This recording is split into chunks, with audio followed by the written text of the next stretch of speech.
Palani Swami.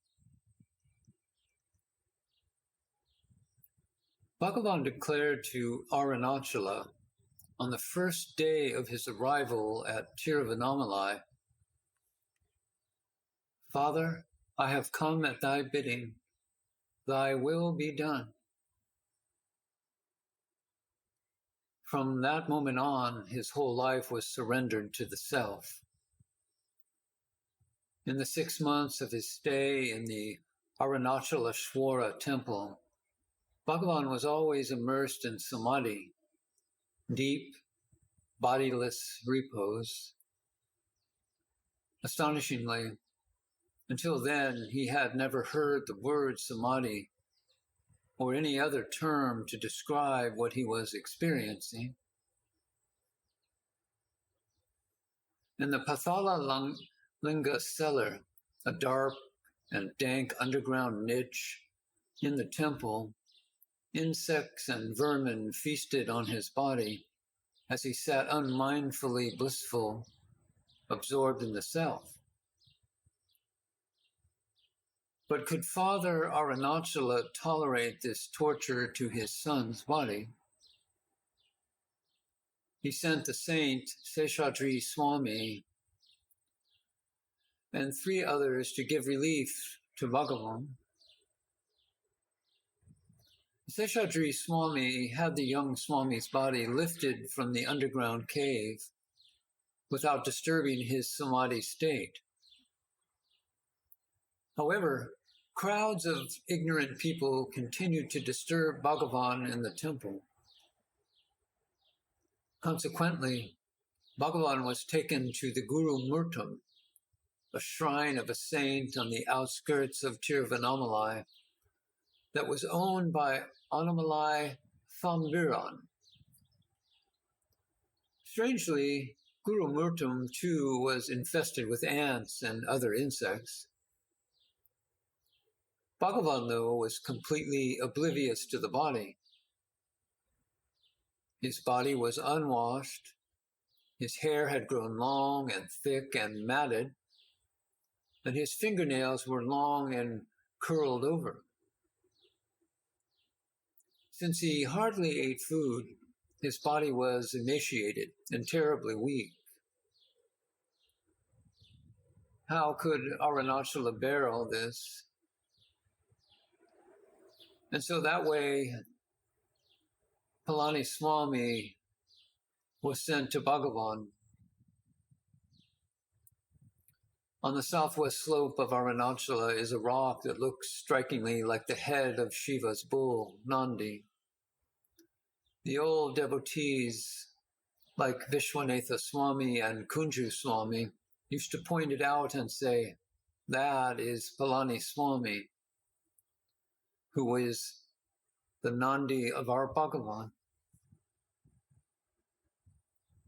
Palani Swami was a reclusive ascetic who religiously worshipped a stone image of Ganesa on the banks of a pool in Tiruvannamalai.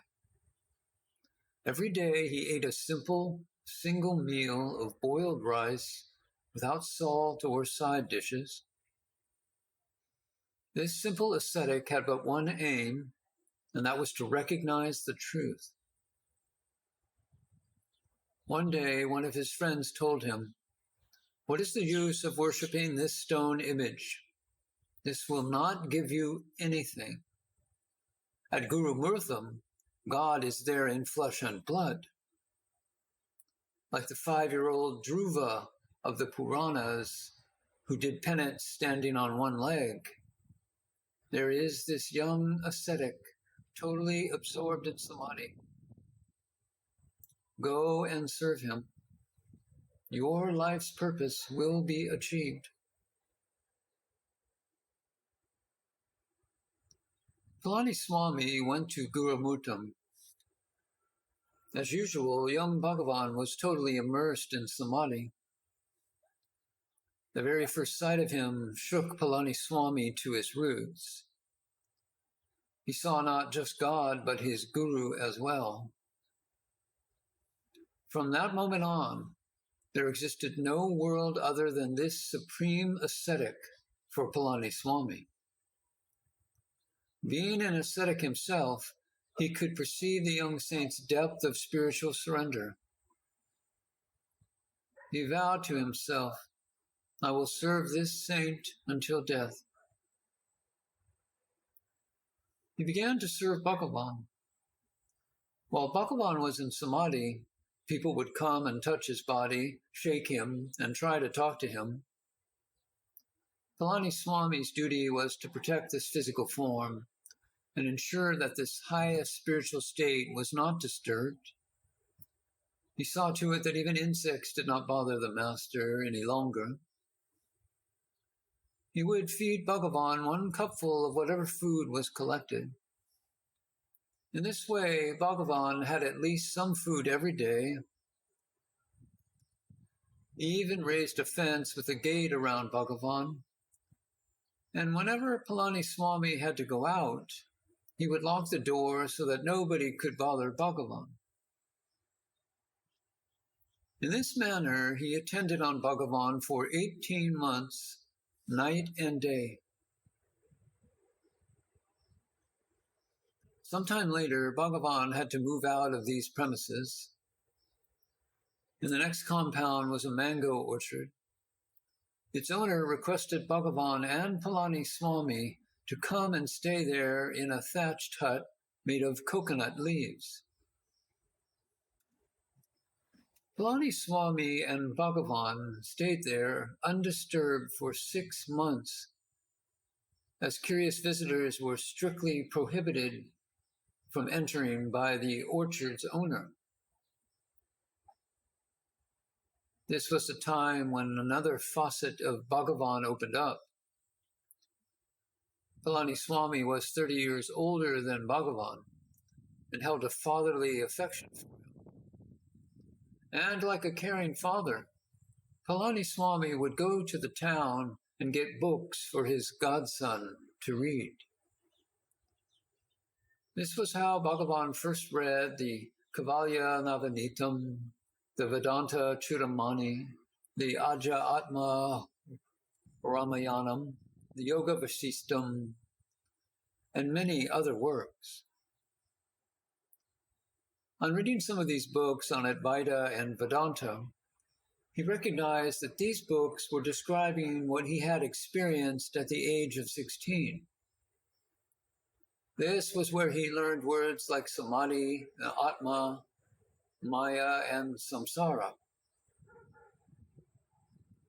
It was the will of Arunachala, the still and omniscient self, that Bhagavan abide in his state of awareness and reveal to humanity that it is the same nameless self, existence, or heart, which always is in every being.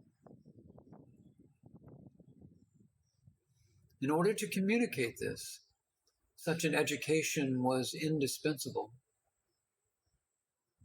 Bhagavan's fluency in scriptures and Vedantic language had its roots in this phase of his life. Sometime later, the owner of the orchard wanted them to vacate the premises. They moved to the Arunagirinatha temple. There, Bhagavan told Palani Swami, "You go begging that way, and I will go begging this way." Bhagavan himself has described how he would go stand in front of a house, clap his hands twice, and wait. If the house owner gave him some food, he would receive it in his hands and eat it immediately. Then, without feeling the need to wash his hands, he would wipe them on his hair. Later, Bhagavan recalled, "When I was doing that, I felt I was the single sovereign monarch of the world." That is why Bhagavan declares that true renunciation is not only rejecting the notion of ownership, but also not feeling dependent on anyone or anything. He would not beg a second time from the same house.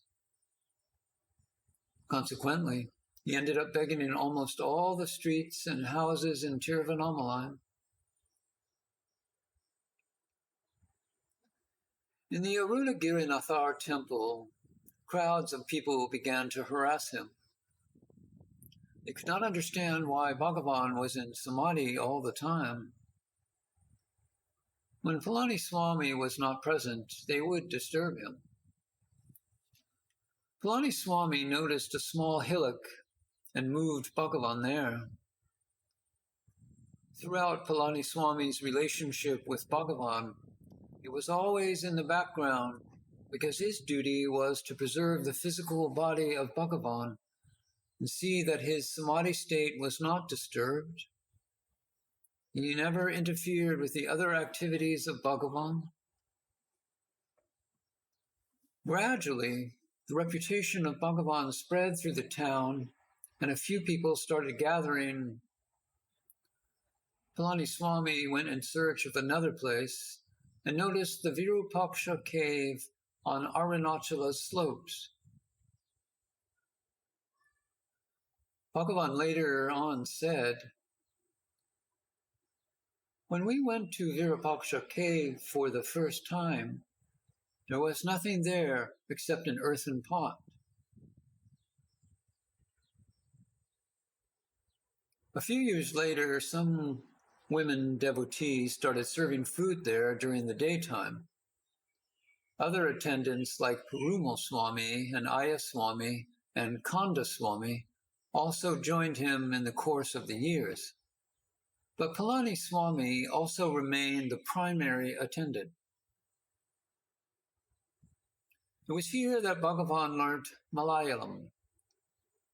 Palani Swami had taken a vow that he would eat his single meal of the day only after reading a page from the Malayalam version of the Atma Ramayana. He followed this self-imposed restriction all his life. Though Palani Swami's mother tongue was Malayalam, he could not read it fluently. So it took a long time before he finished his daily reading. The other devotees and Bhagavan used to wait for Palani Swami to finish before they all sat down to eat. One day, Bhagavan asked Palani Swami whether his vow to read a page a day had the stringent stipulation that he himself should read it, or whether it was enough that he listened to someone reading it aloud for him.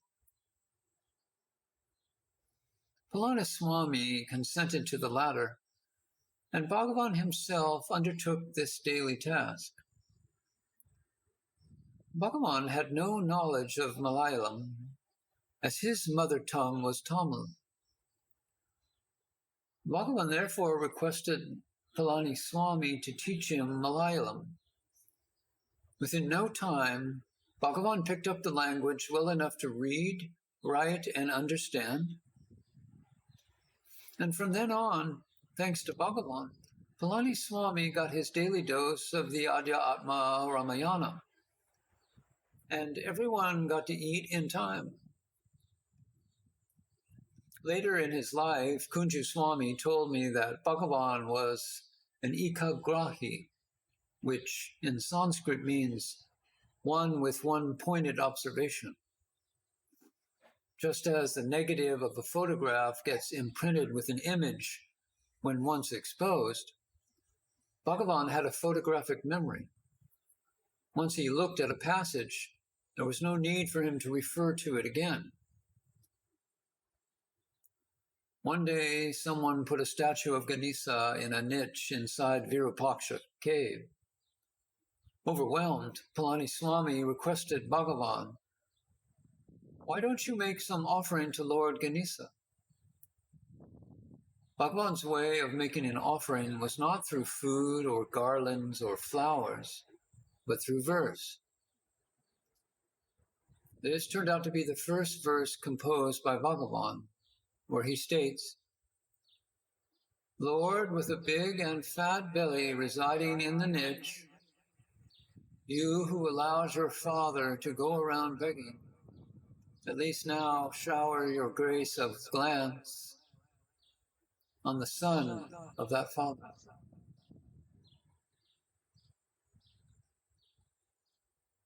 In the evenings, Bhagavan's attendants would beg in the streets to collect food. The traditional song they sang to collect alms was by Adi Shankara. Samba Sada Shiva, Samba Sada Shiva, Samba Sada Shiva, Samba Shiva Om. When the people of the town heard this refrain, they would be ready with food, knowing that Bhagavan's attendants were coming. Knowing this, some miscreants began to go ahead of them, sing the same song and collect the food instead. So Bhagavan's attendants requested him, please compose a song we can sing exclusively to collect alms.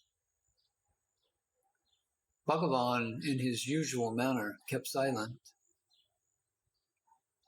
The next day, when they were going around the hill, Palani Swami called Ayya Swami, the most literate among them, and said, Bhagavan is murmuring something. Perhaps he is composing some verses. Take this paper and pencil. During that one circumambulation, the pradakshina of the hill, Bhagavan composed 108 verses. Ayya Swami faithfully took these down. It's titled The Marital Garland of Letters. It is one of the most spiritually moving devotional hymns ever written. One of his later devotees, Arthur Osborne, told me once that he had read 3,000 books of poetical verses in English, many of them devotional in nature. He said none excelled these verses in devotion and wisdom.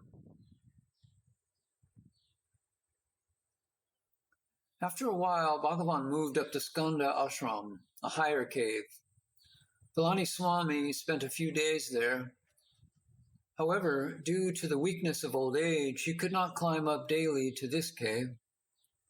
With Bhagavan's permission, he stayed on at Virupaksha Cave. But every day, Bhagavan would go down and spend some time with Palani Swami. One day, while in Skanda Ashram, Bhagavan noticed a peacock flying up from Virupaksha Cave, making abnormal noises.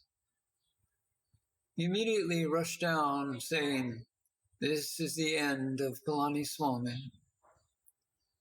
When he reached Virupaksha Cave, Palani Swami was already breathing very hard. Like a son, Bhagavan kept Palani Swami's head on his lap until he dropped the body.